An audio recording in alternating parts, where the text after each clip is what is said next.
လုံးဖွင့်ရကောင်မလေးကိုမျက်လုံးဖွင့်အောင်လုပ်ပေးမှာပဲဖြစ်ပါတယ်။အဲဒီလုံးသူ့ကိုချီးစုစကားလေးအရင်ပြောပါပြီးကြရင်ဒါလေးကိုနှိပ်လိုက်ပါ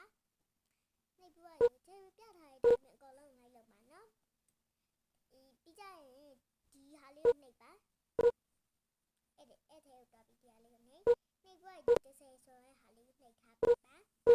ကြရင်ဒါလေးကိုနှိပ်ပါသူကျဲသွားတဲ့နှိပ်ပေးပါနှိပ်ပြီးသွားပြီဆိုရင်ဒီဟာလေးကိုနှိပ်ပါအားဆုံးထိအောင်လုပ်ပေးပါလုပ်ပြီးတော့ဒါလေးကိုထည့်ကျဲပါဒါလေးကိုတော့ထည့်ကျဲပေးပါနော်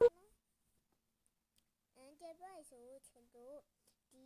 ပေါ့နော်59ဒီပေါ့နော်ဒီနှစ်ခုကြည့်ပါအပေါ်ကတော့နမဲဒီအောက်ကကြတော့ရွှေရတဲ့နေရာမသိရလူလေးတွေတော့ပါမတော်ပါတဲ့မျိုးစုံမျိုးပုံဖြစ်နေတယ်ပေါ့နော်51လောက်မှနည်းနည်းနေပါပါတယ်ကြော်အောင်မဆိုလို့အမှဆိုစကားပြောရဟာလေးတွေ့ကြလားအမှသူစကားပြောနေ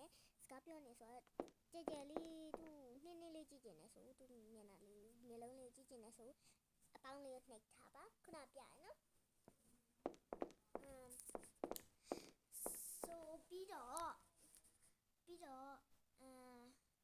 ကမလေးကိုပေါ့နော်မျက်လုံးလေးအရင်ချစ်စရာကောင်းတယ်ပေါ့နော်ကျမတို့နေတော့မတူဘူးပေါ့နော်ကျမတို့မျက်လုံးလေးရချစ်စရာမကောင်းဘူးသူ့မျက်နှာလေးရရန်ချစ်စရာကောင်းတယ်ကြည့်ဒါလေးကိုနှိပ်ပြီးကြရင်တော့ဒါလေးကိုနှိပ်ပါအဲ့ဒါသူ့မျက်နှာလေးကိုတခြားလေးကြည့်လို့ရပါပြီချစ်စရာကောင်းတယ်ဟုတ်တတာ